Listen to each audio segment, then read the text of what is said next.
My name is Dr. Sangha. I'm one of the intensivists.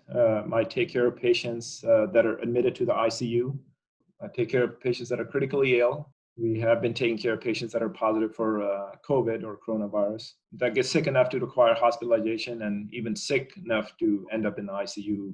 I've been taking care of some of those patients. These patients who are sick, really sick, they're in a room that is considered a negative pressure room. Even if the viral particles are aerosolizing, they're going into the room. They're not just staying stagnant there. They're getting sucked out, and then they're going through a filter. Then that just kind of captures it. So what it does, it lowers the amount of virus that is just staying out in the air. The virus is still pretty much here.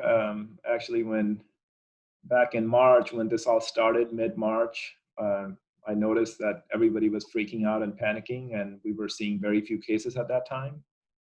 And now we're seeing a lot of cases, and everybody has forgotten about it, and people think that it doesn't exist anymore. Back in March and April, of all the tests we were performing, about 1 out of 10 or 10% were positive. Now more than 50% of the people that we're testing are positive.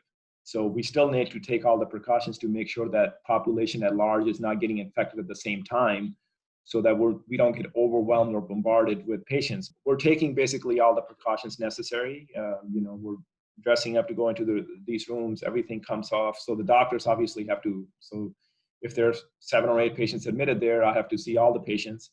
If I'm going into one room, I dress up completely. All those things come off. And even the mask, we don't reuse it, we throw it away. We're doing everything we can.